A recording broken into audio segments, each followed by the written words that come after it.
Thank you for making your way through the rain. There's a Barry Manilow song. Do you know that song we made? I'm not going to sing it, but I'm thinking it. And we're really excited to have you here. If we haven't met, I am Gay Ivy, and this is my colleague Maisha Wynn. And we'd like to welcome you to the first annual Cellmer Morgridge Literacy Research Symposium. We hope the first of many.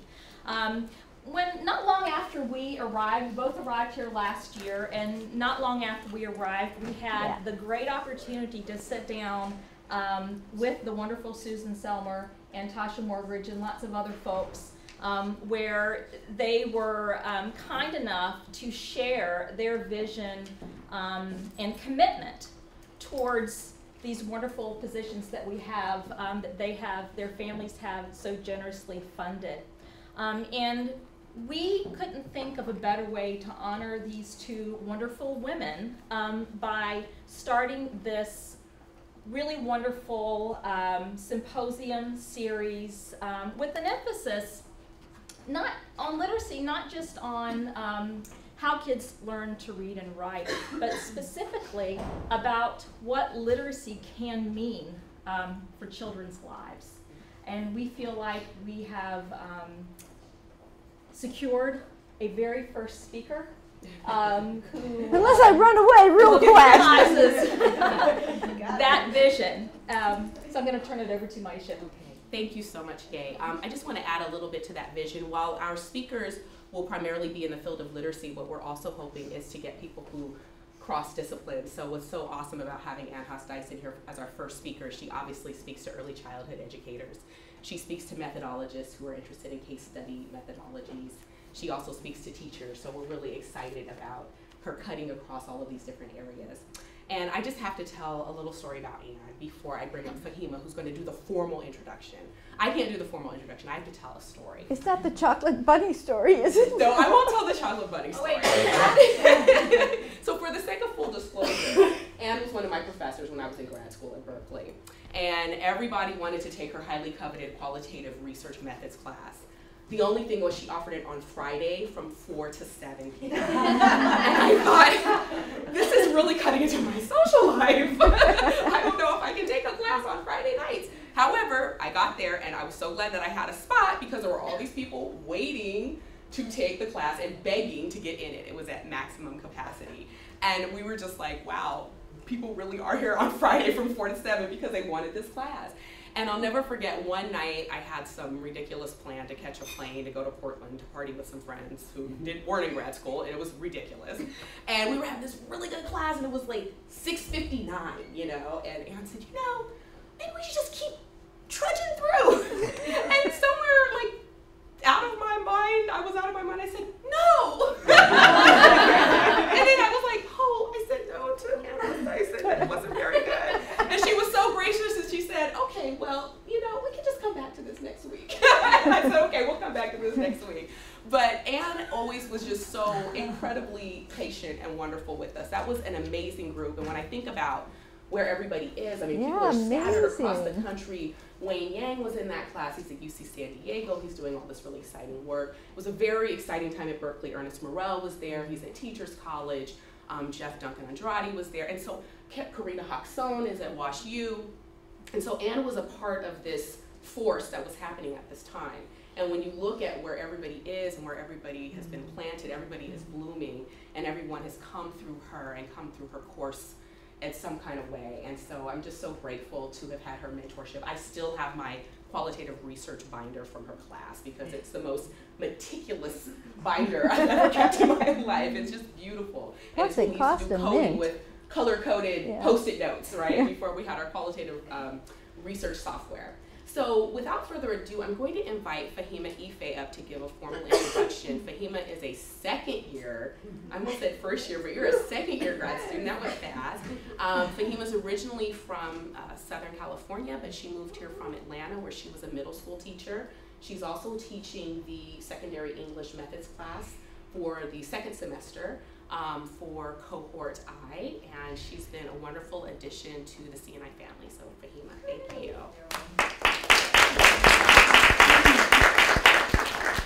All right, so I want to start with two things as well. One, because I was told that I have to say this, Elizabeth Dutro is giving a talk tomorrow in this very same room, literacy, as well, and it will be from 3 to 4:30 p.m., so please come back again for that.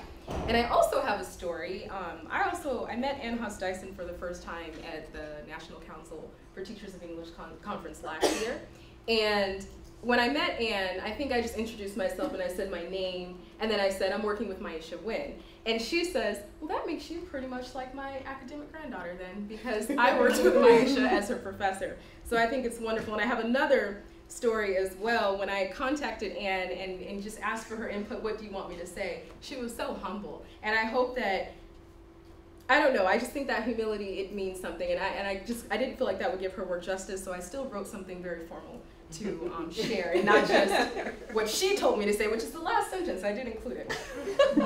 So Anne Haas Dyson is a professor of education, policy, organization, and leadership at the University of Illinois, Champaign-Urbana. Her major research interests are related to the social and cultural processes of schooling and literacy, including the ethnographies of childhood and the development of childhood cultures, the development and use of written language in contemporary childhoods, and the politics of identity and language in school.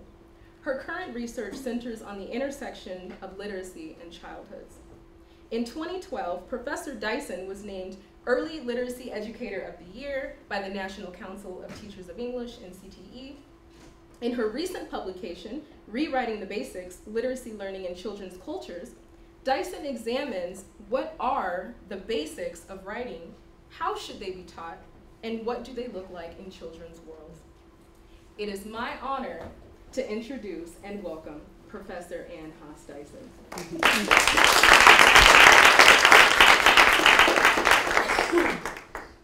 Well, thank you very much for coming. I appreciate that. And Maisha actually said what I was going to say to start us off, which is that one of the blessings of a long career is that you see people when they have so much promise and you just believe in them, and then like Maisha or Professor Wynn, they fulfill that promise and make a real difference in the lives of teachers and kids and young people who want to follow in her footsteps, and that's a source of great joy and pride for me. So I take pleasure in being here. I don't often say yes to talks, but Maisha is one of those people I will not say no to, but don't take advantage of that. Yeah, okay. Well, now this is a talk about ethics. I know it isn't exactly the title that I sent, but it is about ethics. The ethics of writing and about a conflict in ethics. But it'll take me a while to set this up, so don't panic if you think I'm just wandering. I probably am, but I will get to the point. Now, I'm going to start with this little bit from Langston Hughes' famous poem, Theme for English B. So, quote, "The instructor said, go home and write a page tonight, and let that page come out of you, then it will be true. I wonder if it's that simple," unquote. Because you and me, says Hughes, whatever our differences, we've got to meet on this paper.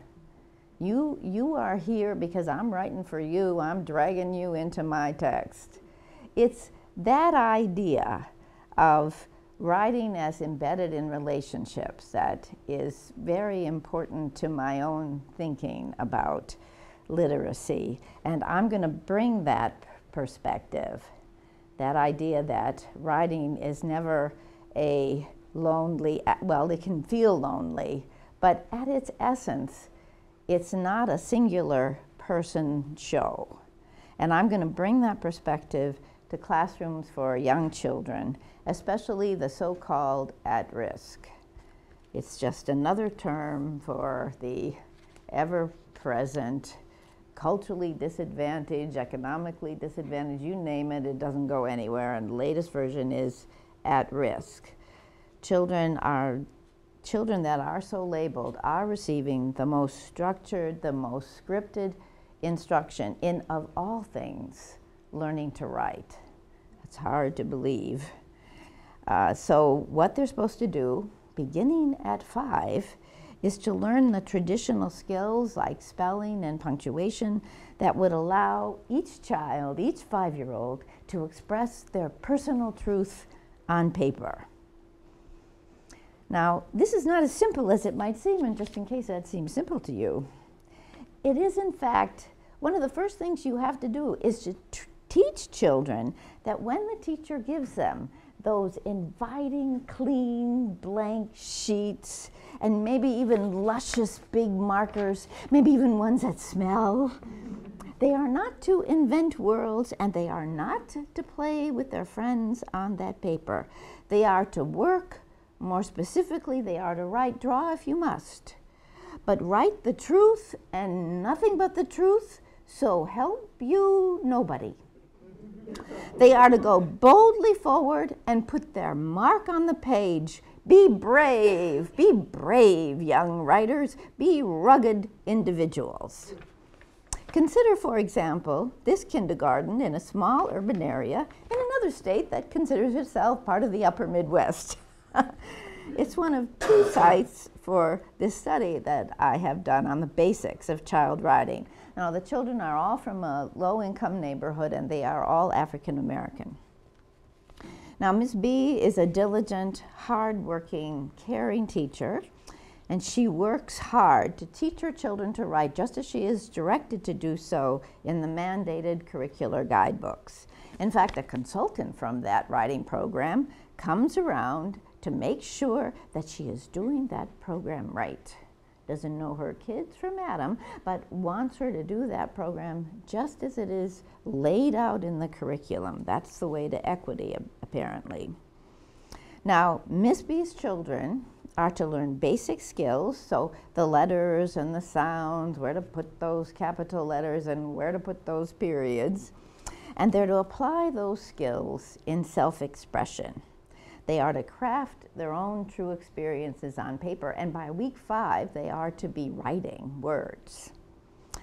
Now, one thing they're not supposed to do is they're not supposed to be climbing into anybody else's paper. Those are their true stories, and they're not supposed to take somebody else's story and use it themselves. Here's an exchange from early in the school year when Miss B is following her curricular guide, and she's stressing the importance of, quote, working independently, unquote. We are all Republicans in the public schools. I didn't say that. Okay, Miss B says, you have to begin to carry on independently. Now, what does independently mean? Odette says, work by yourself. Miss B says, work by yourself. Miss B explains that the children should get their supplies by yourself. Sound out spellings? By yourself. Choose a topic? By yourself. Littrell repeats her words with conviction. Do it by yourself, he says. Miss B says, okay, now you need to decide on a topic. What's a topic? Do it by yourself, say the children in unison. Miss B's children, well, you gotta laugh or cry, and I choose to laugh. Miss B's children had listened to the conversation, they'd attuned themselves to the proper response, and whatever a topic was, they seemed to conclude it surely had to do with this lesson, the topic of which was, do it by yourself. Now, despite this exchange and many more like it, near the end of the year, Miss B had not been successful at keeping the children from doing it together. Here's another scene for your consideration. It's May now, and I'm the adult friend and observer of Miss B's children. It's really alarming that at 60-something I can be a good friend to a 5-year-old. It takes a certain kind of talent to be able to do that. So I'm sitting by 5-year-old Jamal, and Coretta comes over to our table. She wants to read me her story. Now, on the first page of that story is a building with double doors, and And on the second, there's 3 little girls in front of that. Now, these are stick figure girls with chin-length curved lines on either side of the head. So these are your quick sketch kind of girls. No high heels, no fancy hairdos. It's just get it on the page and get on to the important stuff. Now, Coretta's text is about liking to go to the mall and about her plan to take her friends to the mall with her. Oh, what about me? Says Jamal. I'm your friend. Moreover, he continues, he is the one driving the car. For real. So how are they going to get to the mall without him? So Coretta, who is standing, leans over, puts her paper on the table, and in full view of Jamal, begins drawing another stick figure, one with no hair hanging down. Now this is how you indicate gender in this kindergarten. To tell the truth, Jamal has dreadlocks. But this is clearly Jamal, and he knows that. And I find this interesting, so I say, oh, you're going to add him. And she says, I have to. I have to, says Coretta. But in the official world, she didn't have to. Miss B was not telling her to fix her piece. Jamal was telling her to fix her piece. I have to, said Coretta, but she didn't have to. She could have positioned herself as a good student who was doing her story by herself, and he could do his story how he wanted to do it, but keep out of her story. It's hers. But that's not what she did. She could have responded as a girl. She could have said, only us girls are going to the mall, but she did not. Coretta made a choice as an individual who felt obligated to a friend. Coretta was playing. She was pretending to go to the mall with her friends. Jamal was her friend, so he had every right to expect to be in that car, maybe not driving it. He have to work that out later, but to get in the car and go to the mall. Now, like Jamal and Coretta, the children I have observed not only in this project but in others did not act as isolated individuals. They acted as people who had responsibilities to each other. If Coretta was to be a good friend in the ethical sense, she had to respond to Jamal. As her friend, Jamal had every right to expect to be included, as I said. Now, in the view of the philosopher Kwame Appiah, ethics has to do with what we have to do as individuals because we share communities, we share identities with other people. Our individuality is realized as we become part of larger narratives, he says. We get a sense of obligation and of purpose and of belonging in the world through these memberships, be they large ethnic ones or smaller ones involving family or friends. I bet you've had an experience like Coretta's. Maybe there's something you don't want to do, but you say, oh, my mother asked. I have to do it. My mother asked, or I have to do it. She's my good friend. You know, I have to. That's the way she felt. I have to. I have to. He's my friend. Now, in a similar way, the language philosopher Bakhtin views our ethics as enacted through responsiveness to others. The self, says Bakhtin, is the gift of the other. Through language use, the self enters into relationships, as Hugh's poem points out, and in the process negotiates both a social encounter and a sense of how she or he belongs in the larger world. Am I a friend? Jamal asked Coretta. If so, I want to play on your paper too.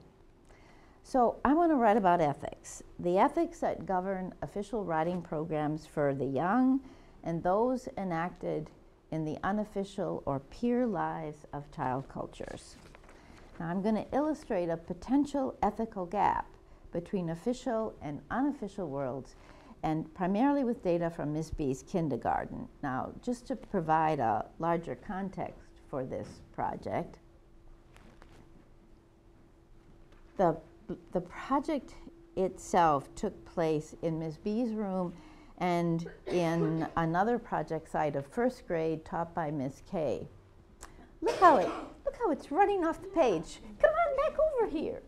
I don't know why it's doing that, but use your inferential skills. Let's see. This is a reading lesson. Okay. Now, both of these schools were highly test regulated, and they both served children who were labeled at risk just by existing because of family income, minority status, and or a language other than the local standard English. The writing programs in both schools blended an emphasis on conventional basics like letter names and sounds, using standard grammar, which I could say a lot about if you ask questions at the end, because I got a lot of feelings about this standard grammar.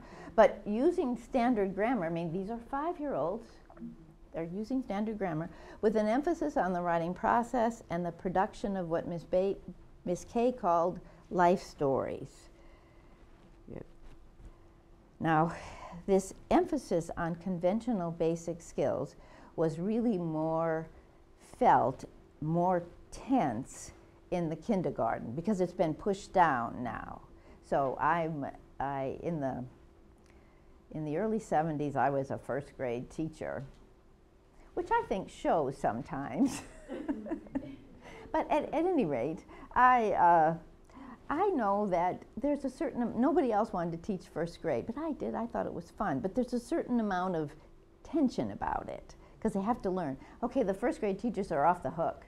Now it's the kindergarten. And you know, there was no official play in that kindergarten. And in the district to this day, there is no official play in the kindergarten. None.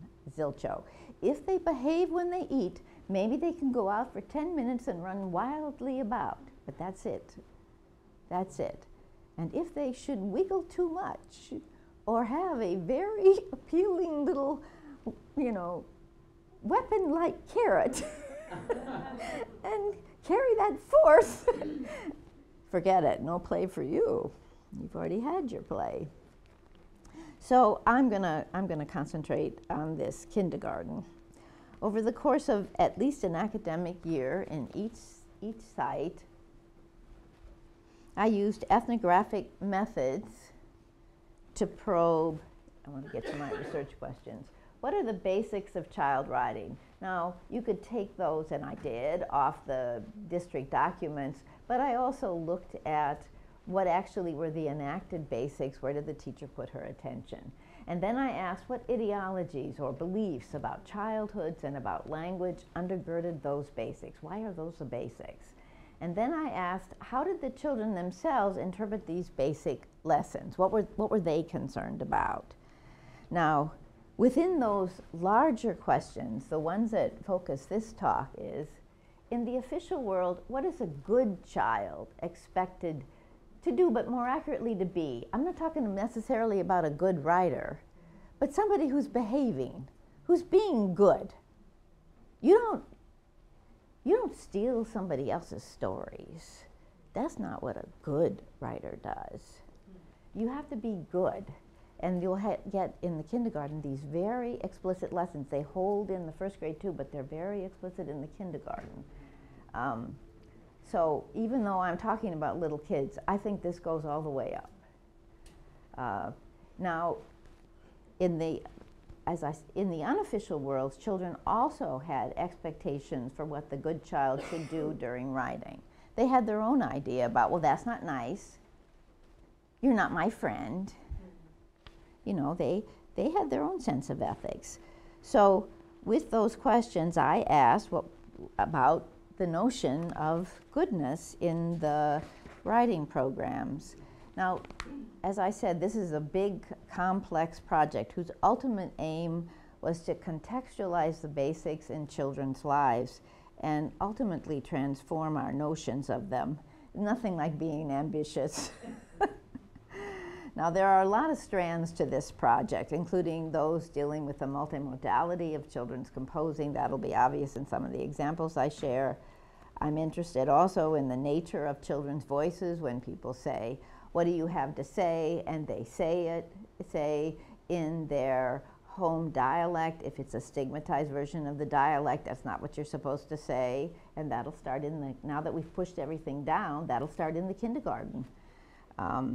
So I am particularly interested in African American vernacular English, so that's another strand in the project.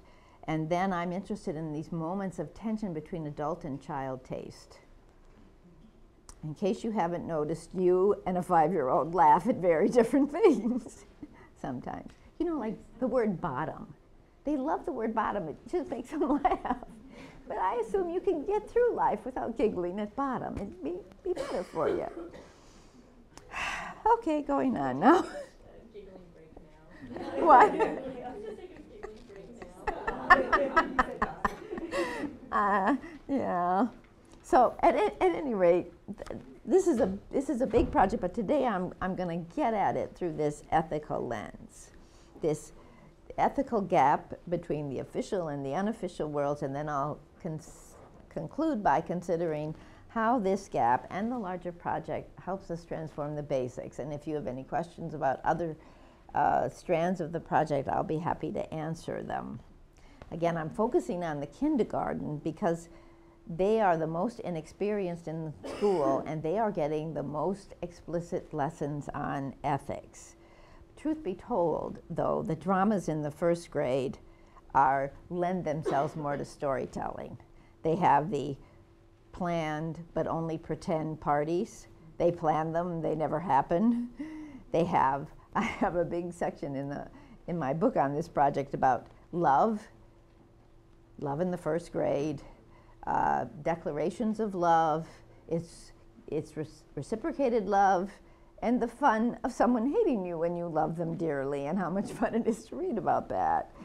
So there's that, and then there was also war play, dramatic.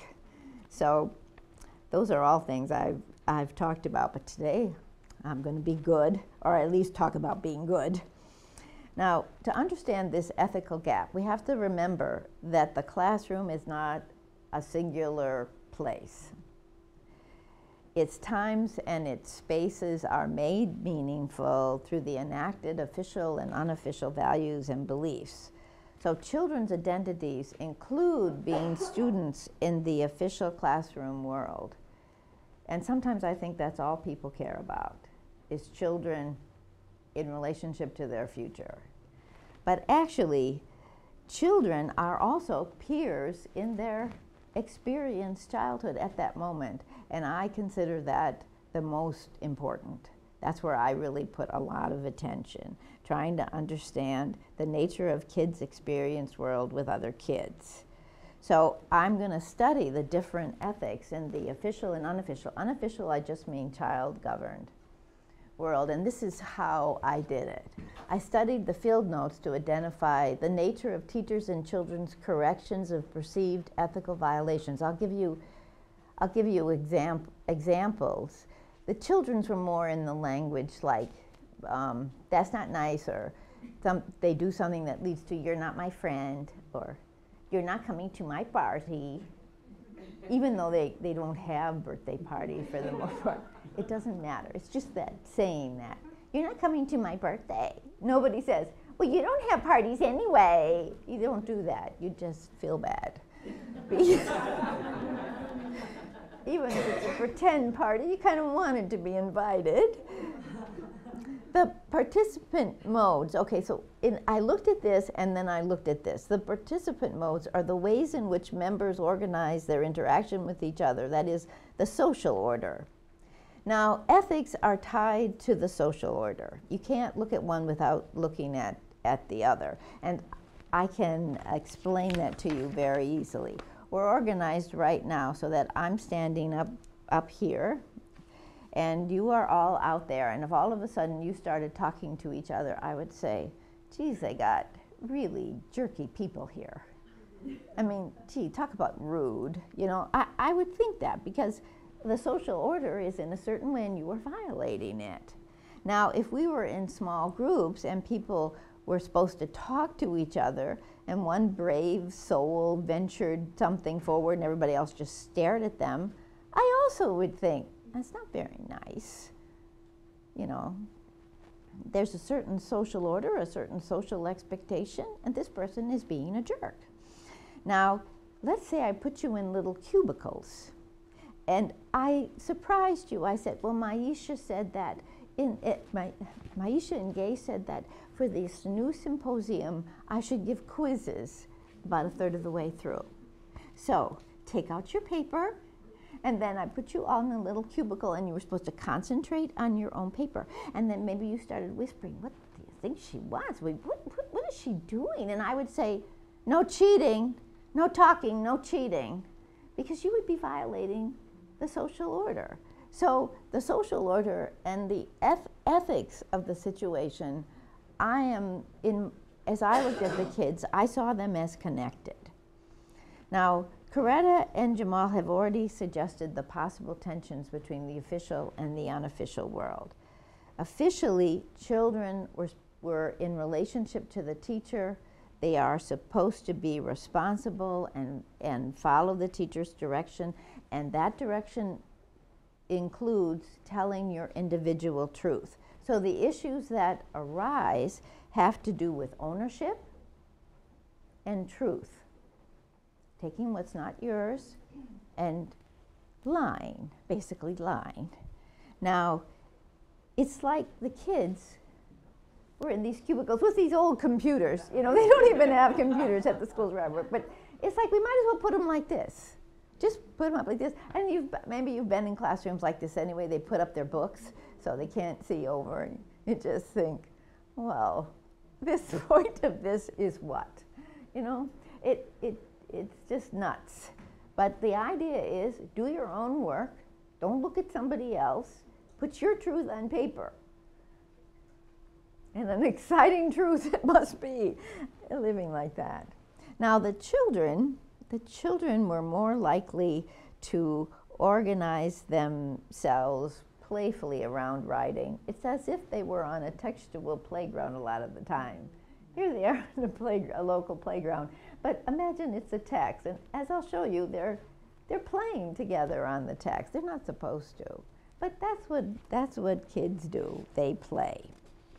Now, cross-culturally, children are drawn to other children, and that is one universal. Children play. For this reason, I think some of these mandated curricula seem uncomfortable with children as children. It is so. The challenge of working with the 4 to 8-year-old is that the pupils act like little children.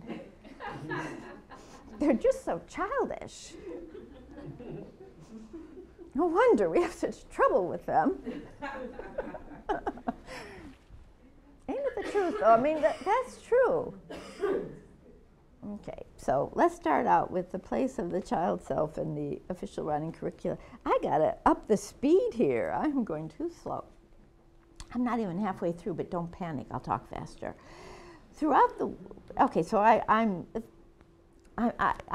just going to summarize this paragraph. This paragraph says that throughout the world, people, I have to say it, learning to write is most often associated with basic conventions. Just relax. If you need food, we'll send out for you. Maisha already warned you that I get like that. The dominant ideology of child selves in those curriculum is a particularly unattractive version of individuality, and I'm borrowing that notion of an unattractive version of individuality from Appia, whom I really like. In this ideology, individuality and sociability are competing goals. Now, I already mentioned that in his notion of it, much like others, like George Mead, you discover yourself in relationship to the other. But there is this other notion that individuality and sociability are not at all related. You have to apply yourself. You have to do your work. Don't play around with your seatmates. The key participation mode is a pedagogical one between the children and the teachers. Ideally, the good child becomes a successful child who moves to the head of the class. Why? Because they pay attention, they concentrate on their work, and they master the grammatical and orthographic rules of writing, which allows them to express themselves. So the relationships among children are hierarchical. Some of them are better than others. And in fact, language itself is strictly hierarchical. It's not a situated view at all. There are no situational variations in language use. There's no varieties of English. There's no interesting developmental errors as young children and non-native speakers figure out the language. There's no bestest friends. There's no dress that costed too much. There's no kid who run down the hall. If there is, they better be in a school serving more privileged children where people are more relaxed about what comes out of their mouths. If I was giving another talk, I would bring up Junie B. Jones. You know who Junie B. Jones? You know who Junie B. Jones is? Junie B. Jones is on the bestseller list of the New York Times. And you know how Junie B. Jones, this old middle class little kid, talks? My bestest friend, I run down the call. It costed too much. It sells. It sells. But she would flunk the Iowa test of basic skills, which they don't give in middle class schools, but they were giving it in Mrs. K's first grade. Now, in the observed curriculum that I observed, both of them, young children were not only to learn rules, but as I said, they're supposed to express themselves. The good child concentrates on the self and selects a potential topic from the repertoire of real experiences. Now, there may be times when children are to share their plans with the other or give helpful feedback, but they talk to each other when they are told to talk to each other. The ultimate goal is for the individual to quite literally produce texts and thereby selves in which, to quote Appia, you, the self, the author, matters most. Now, part of being taught writing, again, is being taught these rights and obligations. So I'm going to take you into Mrs. B's classroom so you can hear the ethical obligations embedded in her curriculum. A real story about you, and not the Spider-Man you.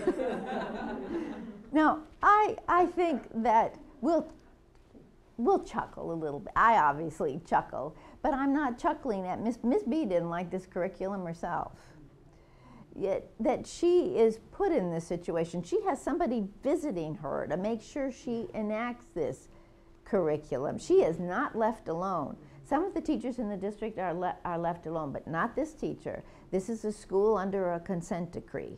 This is a school where they are worried about racial disparities in achievement, and apparently they think that you make it as structured, you do the same thing for everybody, and then we shall achieve equity. I think it's a nutty notion, but nonetheless, that's what they're doing. So, given the curriculum she's got, when Miss B observed her children, as I said, there's these two interrelated ethical issues, taking each other's ideas and not telling the truth. Now, here's an example. This is very early in the school year. I started the first day, and this is like the third week of school. Now, Miss B had modeled telling a personal story about having gone skiing. She was a fabulous storyteller. So she acted out her narrative. She drudged up an imagined hill, then she skied down, and then, whoop, she fell right on her butt. And they love that. They love that, the whole thing, especially the word.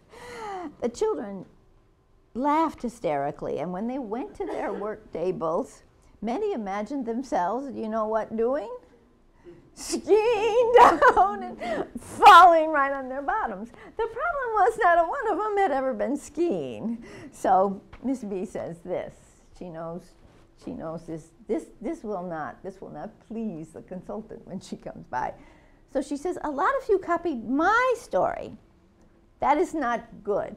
That is not good. That's illegal, in fact. You can't copy my story. You have to have your own story, your own thoughts, your own ideas. I know there are many things that you guys like to do and have already done. So lay off my stories. No.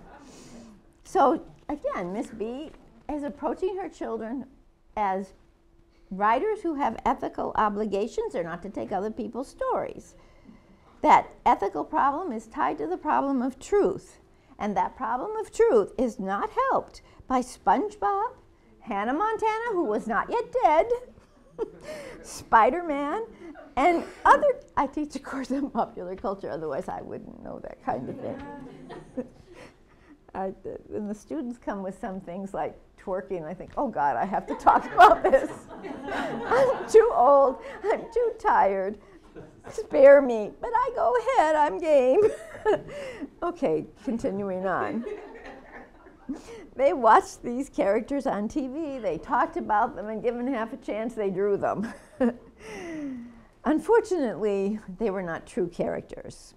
Now, it's not unusual for children's interest in popular media to be dismissed as vulgar, violent, or just a silly waste of time.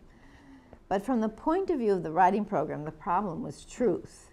Now, kids could write about wanting to see a Superman story, a movie, maybe about getting a Spider-Man toy or a Spider-Man game for a birthday present. Or they could talk about wanting such a toy from Santa. Santa being an allowed untruth. Nobody messes with Santa Claus in the kindergarten. Now, in other words, commercialism was fine. What was not fine was entering into an imagined world in which the child could become Spider-Man or some other awesome figure. Children could not, for example, fly through the air on a textual playground. No, you can wish for a Spider-Man toy for Christmas, but don't you become Spider-Man. We're interested in the you that is not Spider-Man. So here's another lesson. Miss B is trying to explain the situation to her children. She says, I don't want you dreaming up something about Superman, Batman, and all those folks because they're not really real. You can't say anything about Spider-Man because you don't know who that is. I do, the children say. No, you don't, says Miss B. Say the children. Do you know the real Spider-Man? Yes, say the children. No, you don't, says Miss B. Spider-Man is not a real person. He's just a character. And she explains about springs and how they make it look like people are flying through the air. After Miss B finished, the children went back to their tables and talked about this situation. Want me to tell you where Spider-Man work at? Cece asked her table mates. My mama said Pizza Hut. They were probably giving away a toy. Yeah. Soon the children began their composing and the ethical problem of truth and illegal copying arose again. As we'll see when the spotlight turns to the unofficial worlds and their participation modes. But first I want to comment on this problem with truth. The notion of being truthful and its linked to valuing one's real life, which is their goal here, is highly problematic. In part, that is because, as I've already said, part of children's real life is pretend play. In that play, children imagine themselves into others' experiences. They appropriate, improvise, even mock their words and deeds. It's why play is so useful for language development, right? Because they're borrowing other people's voices, they're trying out roles they would not otherwise get a chance to play. In addition, a story worth telling may be one that dramatizes an experiential germ of a story and then transforms it into an engaging, if not literally true one, especially if you are performing for your peers. Finally, I think you should ask, is writing about going inside the self? Is that how we find our stories, by going inside? Or, as Bakhtin argued, and what I think, the self is articulated in response to the world.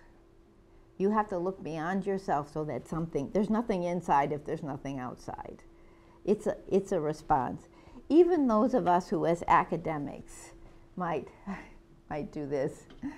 You sit alone late at night trying to corral our words into some kind of sense. But even when we do that, we're doing that as members of some community, be it a graduate school class or some journal you want to write for. You want to have your say. You want to have your say. Now, the author, I'm imagining, who owns this space, and it's certainly not me, that would be neat for me. But I would bet that that author has some kind of relationship with the authors of all these piled up books, unless they're just for show. The author agrees with some books' authors, right? Disagrees with others, borrows voices from some, parodies others, decides to do something like this person did, or thinks, oh God, I don't want to do what that person did. Writing, said Bakhtin, is a dialogic act in a landscape of voices. That's what it is, even when we're alone. Now, young children, of course, they also borrow voices and images, but they do so in a much more literal way. That's the way it works, especially in dramatic play. So however new to school writing, whatever their so-called at-risk factors, child players know about finding relevant textual toys, voices and images from media, myth, and everyday life. They know about that. They know about responding in socially attuned ways to other people, and they also know, as I'll show you for Miss B's kids, they know about collegially making meaning. Now, these dialogic skills are basic. Yes, I'm using that word, basic. They're basic to writing because without them, the ABCs are just puzzles on a page. So if children are to learn to write, said Vygotsky, it must be relevant to them. And what I stress, it has to be relevant to them as children in their present. They really don't care who's winning the economic battles. They don't care. They really aren't into politics. Children are not into that.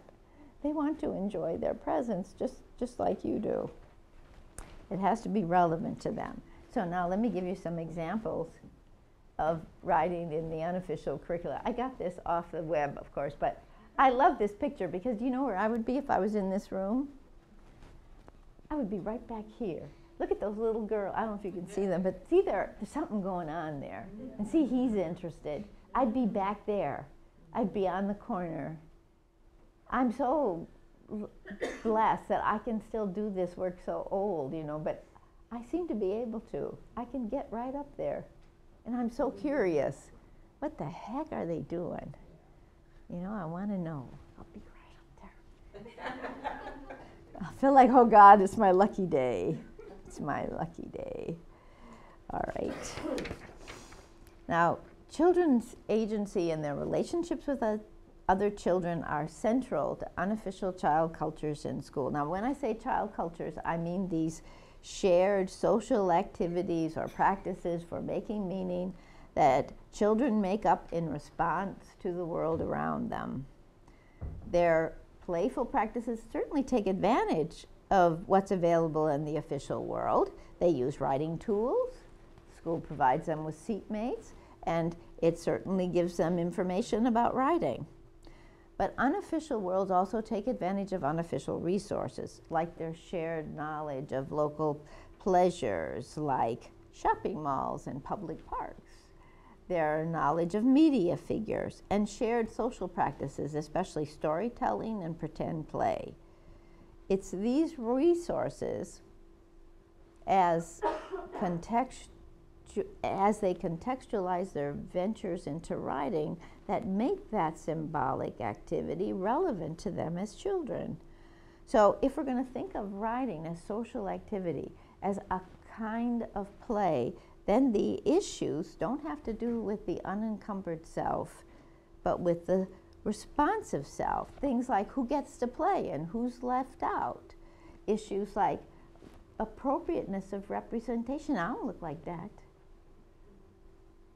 I'm watching this little boy now, and he puts his hair on top of his head, but he doesn't have any barrettes or anything. I've only seen little girls have that style, but he has that style.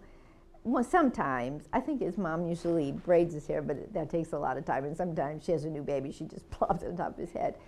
And he said, I don't know why I'm telling you this, and I asked him, I said, that's an interesting hairdo, and he said, it's called meatball.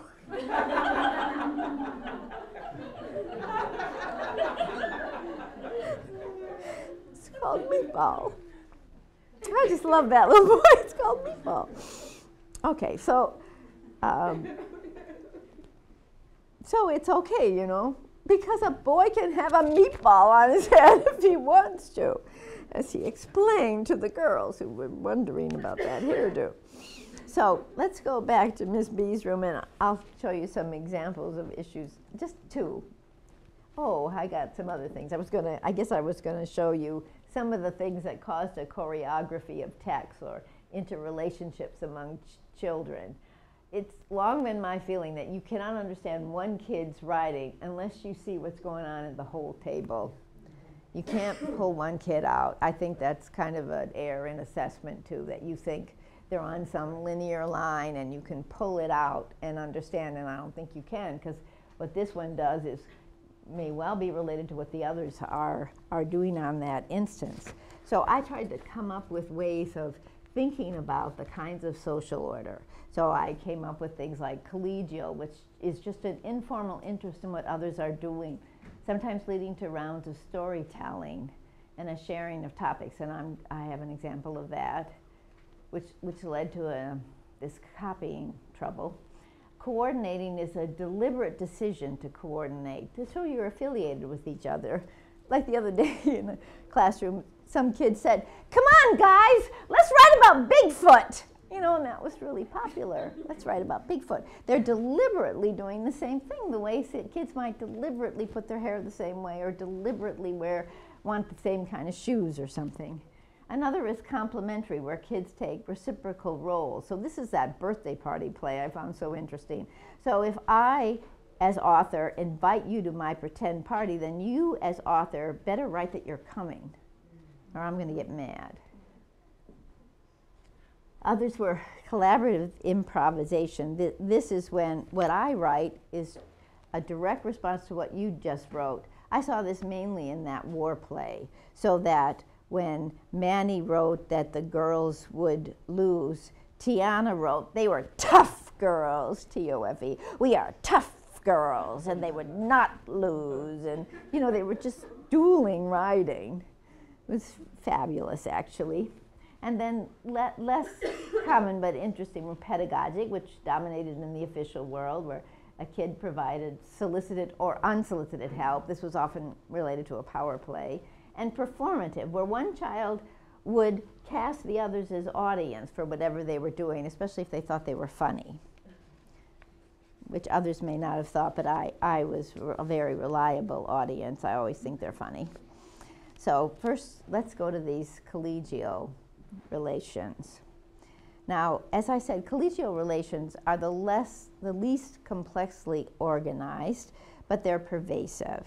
And one place where you see them a lot is in rounds of oral storytelling. Like across cultures, one person tells a story, then the other person says, "Oh yeah, I hear you, and something like that happened to me," and they tell a story.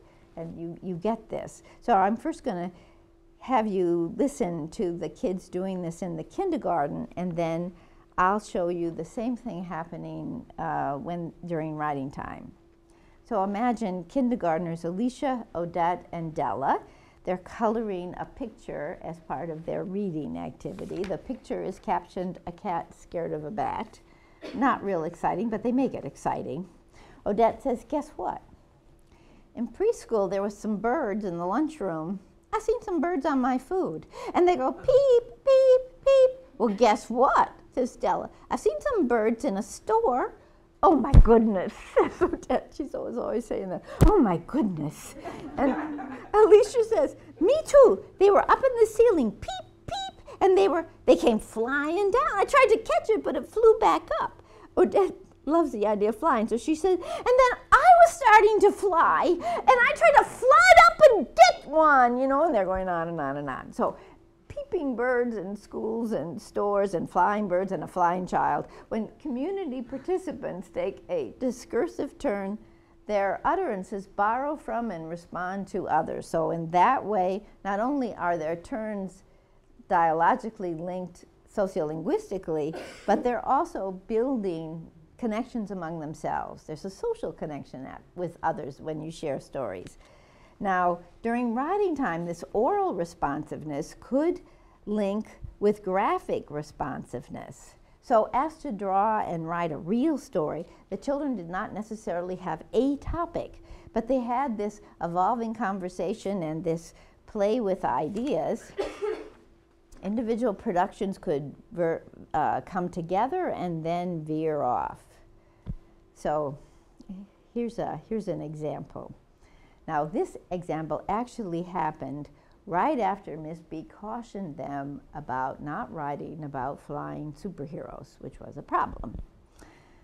They had turned back to their work, they discussed Pizza Hut and Spider-Man, and then Luttrell had a story to tell. He was going to talk about flying, but not people flying. He says, not at first people flying, he says, I seen a balloon when I went on my, I seen an air balloon, said Cece, it was up in the sky. Yeah, it was colored blue, says Luttrell. Yeah, it went all the way up in the sky. Cece says, it was over by my daycare. Then she says, Miss B, we seen the air balloon, real loud. Oh, I love kindergarten. They just don't know, do they? They don't like that. Della says, me too. I saw the air balloon as me too's arise from around the room. Miss B says, everybody didn't see an air balloon now. Just the things you really did see should be on your paper. Nonetheless, all around the room, air balloons were popping up, air balloons. Soon, one of Luttrell's balloons, though. I love this. Here's one of his balloons.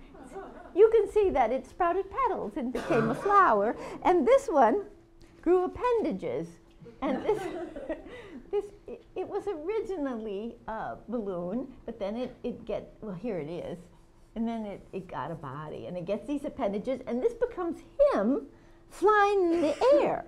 He says, now they're back to that topic. She had just talked about it, and it's still in their minds. So she said, this is how I went up in the sky when I was a baby.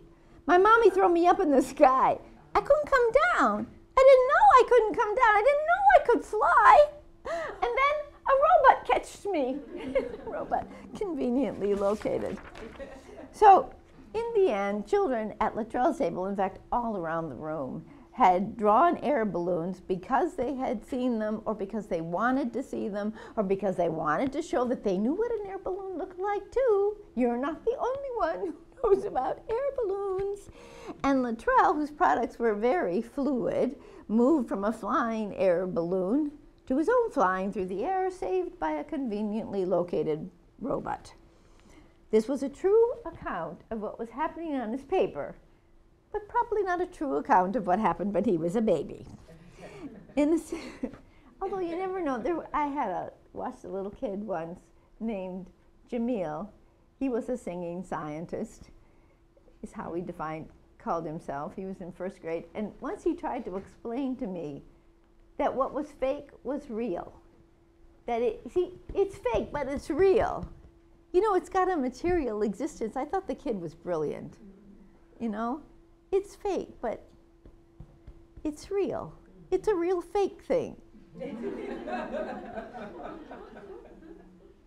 In a similar way, children exchanged lots of stories. My favorite were the ones about sharks.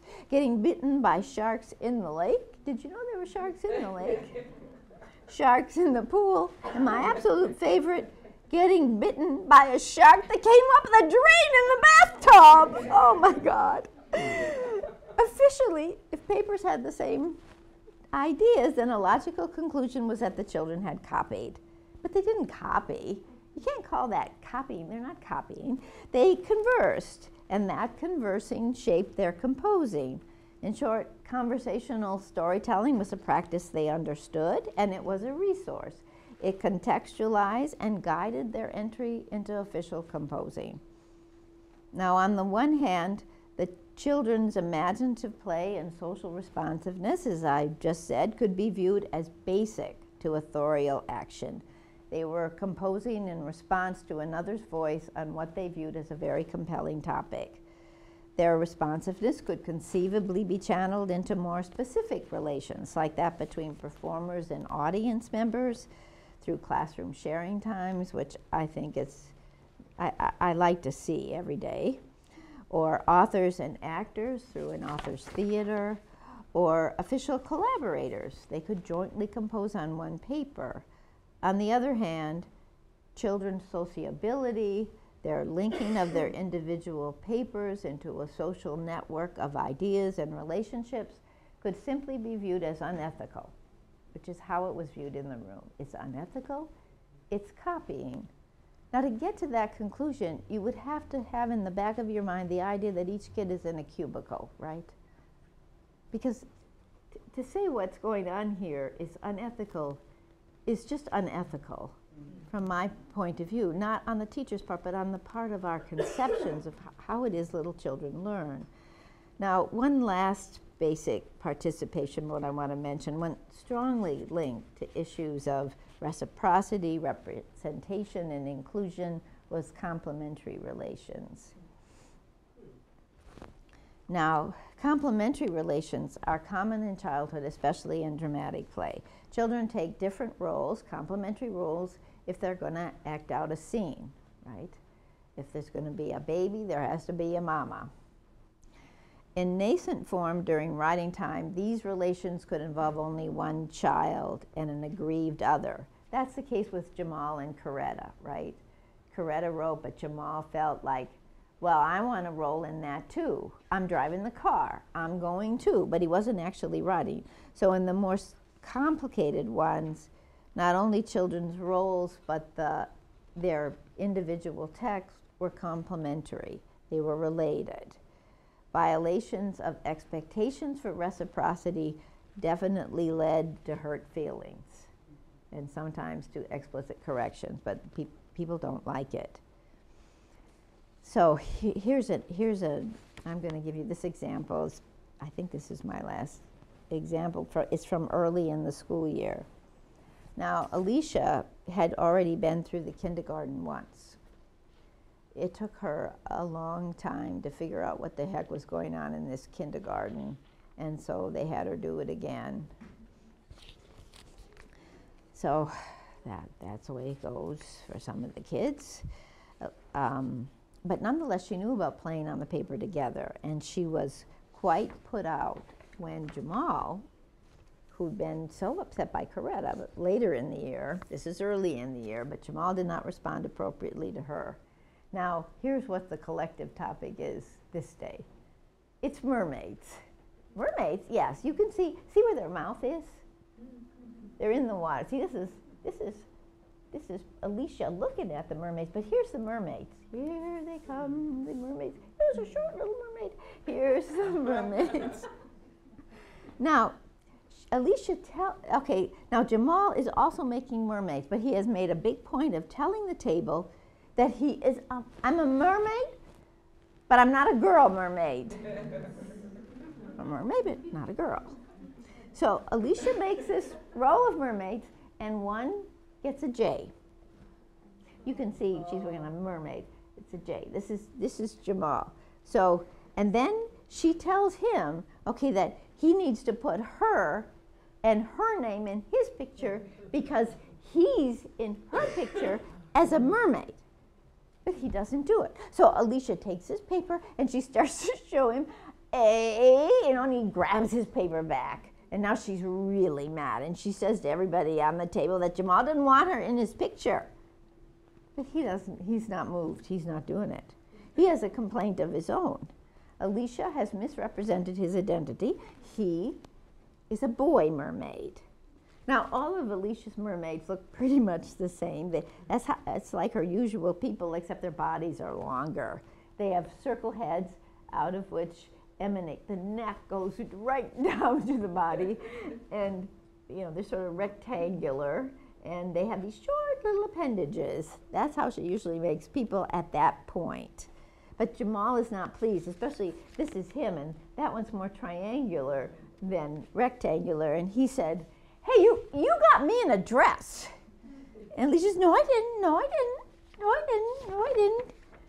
She said, and he says, you got me, I do have a dress on, that's me, and you got me in a dress.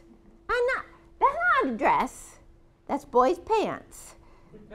Boys have pants with ties. Jamal says, you gave me a dress. He's just not having it. Now, after this encounter, which was quite intense, Alicia abruptly changed her way of making people. No more bodies with rectangles. These are stick figures. just like what Coretta was drawing. These are stick figures, and in order to differentiate gender, look, however the girls are in real life, they got this really long hair. And this is Jamal, the little boy with the dreadlocks. He's got this short hair, although his hair was longer than some girls. But that's how they do it. This, of course, says car. They're all in the car together because her mama didn't care if she gets a lot of people in the car. Her mama said she could. They could drive. Fine, fine, that's fine.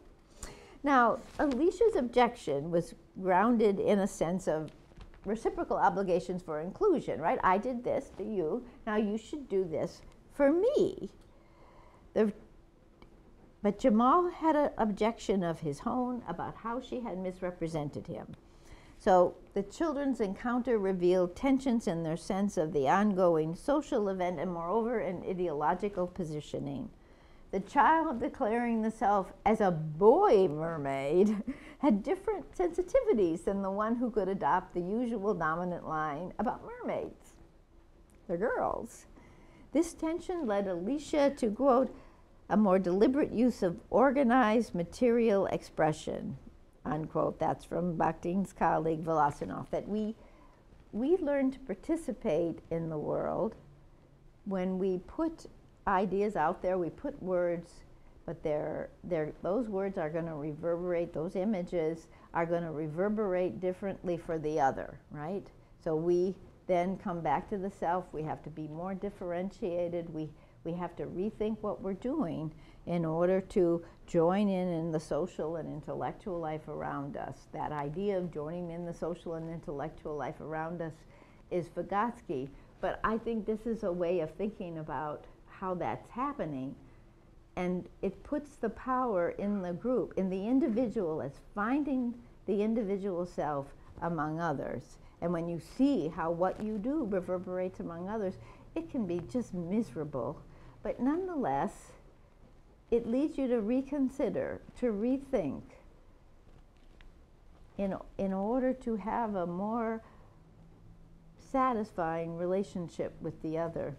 I wrote a book once called Writing Superheroes. One of my favorite part of the book is the kids were writing about X-Men, and there were these little girls who were Tina and these other girls were just mad as heck that you know, there was Rogue, there was like Jean Grey, and they were never in the stories, you know. She was just like really mad. So they did their own stories. But at one point, they were just really on this little boy named Sammy's case. They were on his case. And one day, I don't know what possessed him, but instead of writing X-Men, he wrote X-People. And I thought, that is pretty darn good, X-People. He was just sick of putting up with them. He was going to put X-People. Now, despite this, I've been very interested in these ideas, but I can't say that I see them reflected much. There was absolutely nothing in the curriculum to suggest that children's use of written language was in any way connected to their relationships with other children. It was as if the children were all in cubicles.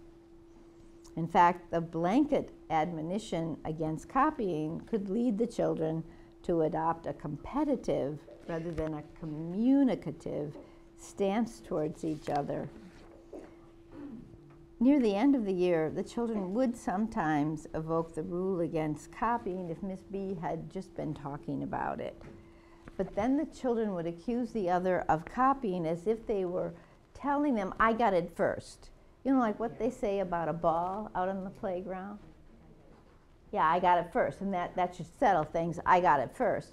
And they have that same idea about a topic, which really wasn't the idea she had in mind, but that's what in their world they used to make sense of it. So here's an example of that.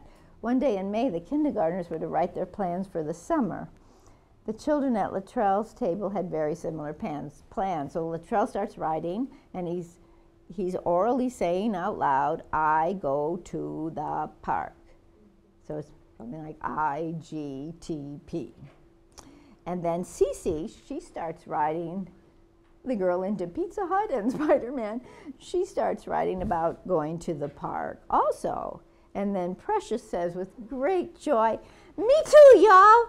I like to play at the park." Now in the background, Miss B can be heard at another table telling the children to do their own work and not to copy off of each other. So Latrell says, "And Precious, you can't write that because I already said that about the park." "Well, I said I like to play at the park with my friends," said Cece. "Well, actually," piped up Ernest, "I'm going to write I'm going to the park." They were all going to the park this summer. That's what they did. They were going to the park. No one copied anyone.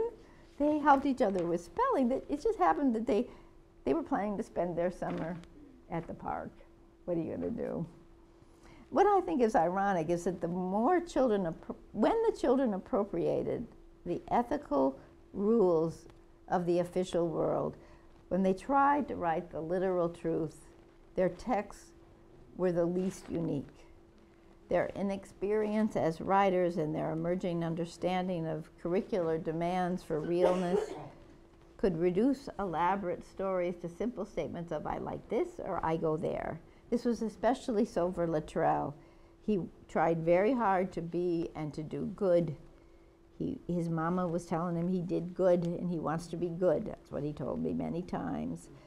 And the more he understood about what good was, the less individual his text became.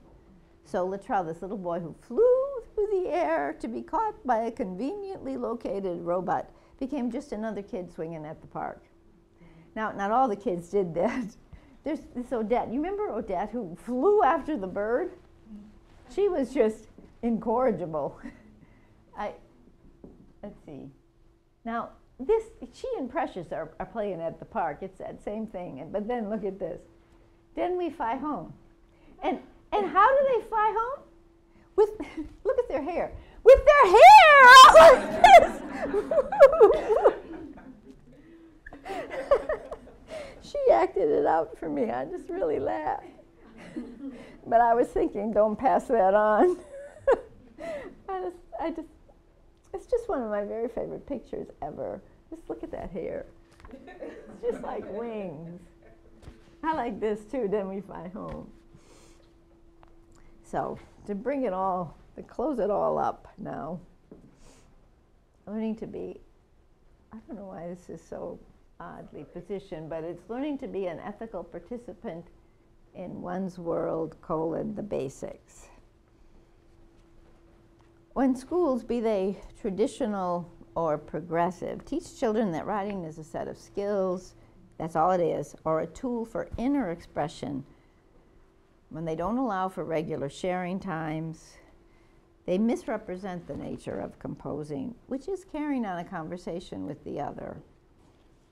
As the kids suggest, basic composing skills stretch beyond those of the isolated individual to include such things as, within a particular kind of participant structure, assuming appropriate social roles, being responsive to the other given the participatory frame, and appropriating relevant linguistic and semiotic material for what you have going on here. In this view, children are being socialized into school literacy practices, but they are doing so as people with a communicative past, with agency in their own life spaces, and with connections and obligations to other people. Collectively, the children, however new to school writing, and I'm not real, I don't get all hung up on whether or not they figure out letters and sounds as 5-year-olds. I really am not worked up about that. But I like to see what the kids are doing on paper. And I want them to know that they have resources. They know about collegially making meaning through sharing stories. They know about playfully interacting in complementary ways. They know about joining in the improvisation of ongoing action. I think that these things are basic. They all have resources that they bring. Moreover, there are children recontextualize as part of this relevant material, they draw from their everyday life. They borrow voices, images, themes, and intentions that they associate with other kinds of situations, and they bring them into this one, telling stories, for example, or driving to the mall. This gives them linguistic and semiotic resources for learning to write. Now, I didn't stress this in this talk, I did mention it. This is where I think the issues of diversity come in, and the issues of respect. If the children are going to draw on their resources of everyday life, if they're going to use voices from the homes and neighborhoods, then we have to think about what kinds of voices belong in school. And that is a very important topic to me. And it also includes multimodal images, and it includes ideas about the way print should look. Now, a lot of, if you go around the kids' neighborhoods, in both places, these were different cities, but in both neighborhoods, you could see that school rules about spelling and punctuation were regularly violated. And the images from the neighborhood, this is another aspect of the project I didn't talk about, but I want to mention it. You could see in what the kids were drawing that they paid attention to those images from the environment, although apparently the curriculum thinks they live in a literacy desert. But here, for example, I think these are all capital letters, don't you? Cato Food Market, and the numbers, are vertically. The next one is the next one is me. My sister took that. Now, you probably can't see this, but this one says safety, it's capitalized, is priority, it's capitalized. Number one, there's no period. This was on the wall, right directly across the first grade school was where the laborers gathered in the morning, right there. And these signs were all over.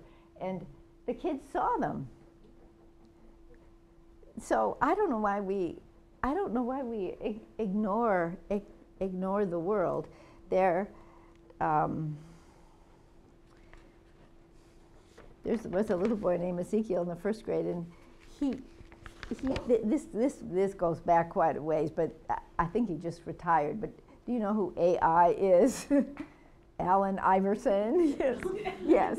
So that was a short way of writing Alvin Iverson, and he did a lot. He made a lot of AIs. He was into basketball, and then of course there are the S's that turn into dollar signs on the dollar stores. There's speech bubbles that show up all over the place. So all of these things I think are interesting. All of them show up in children's texts. There's a lot of little churches in both the neighborhoods. This one says lead by, faith, capital F, not by sight, capital S. You really can't see, but it's that same idea of the important word being capitalized. And the kids do this sort of thing. And I think it's an opportunity to be linguistic detectives, which they are anyway. They are paying attention to their world, but we don't talk about it. But I think if we talked about the gaps between the school rules, semiotic and linguistic, and experience diversity, then the official basics would naturally change.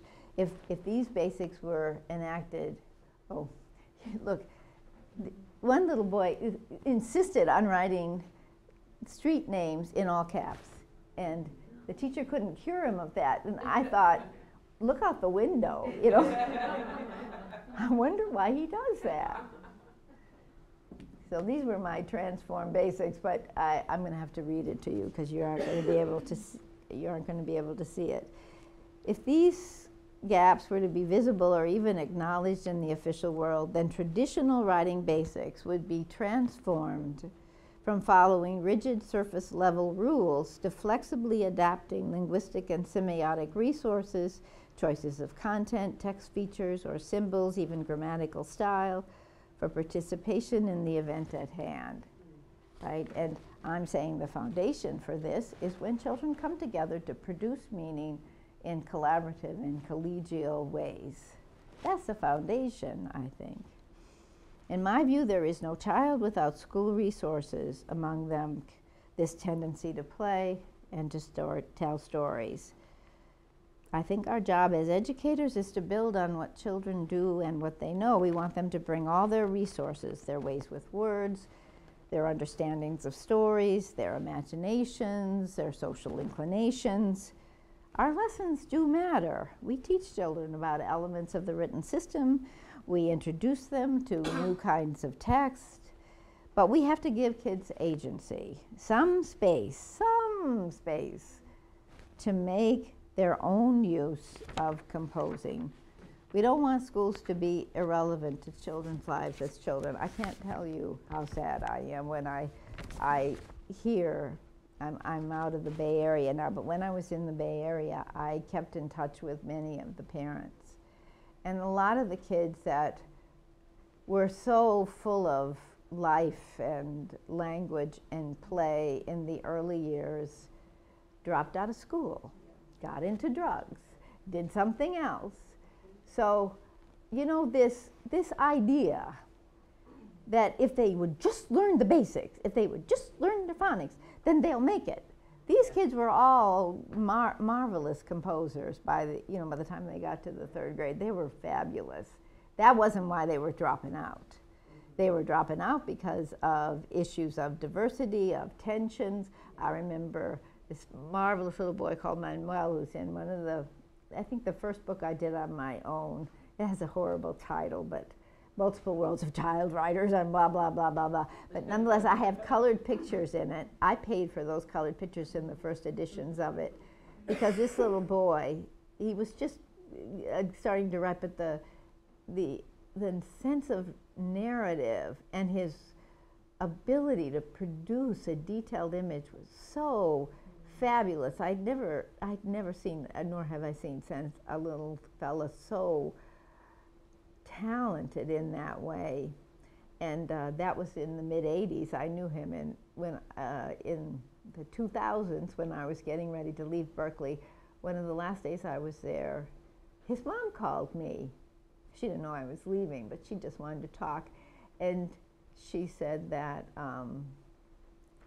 he hadn't made it through high school, that it was hard for him. The school, she didn't feel she'd picked a good school for him. He got picked out a lot, like, what'd you have for breakfast? Beans, she felt like he got all wrapped up in that kind of racial tension that some high schools are full of, and he got into drugs and he dropped out. But she said she'd been to see him. He was going to cooking school, and that's a kind of artistry. And she said when she went to his house, he had a copy of that book on his mantle, and he was thinking he wanted to start painting again. That's the nicest thing that ever happened to me in my life. That means a lot to me, that he remembers that he was full of possibility, and he can be again. He can be again. So, and he was okay. I don't know now, I'm out of the area, but I hope he's okay. I trust that he is. He was a fabulous kid. At any rate, the idea is you don't want to ignore your students' lives, however old they are. And whatever you're teaching, it's got to be relevant to them in their now, not just in their tomorrow, but in their right now. When they compose, I hope I've shown, children negotiate complex issues of responsiveness, representation, and inclusiveness, of what's fair or what's good about how you make a world. It's not so simple, as you said, as sitting alone and peering inside. That's just not true. In the end, what seems worthy of educational efforts is to support child communicators who, in increasingly disciplined but still imaginative ways, feel obligated to reach out to others with whom they are making a world. Let's not stuff them into those cubicles. Thanks a lot.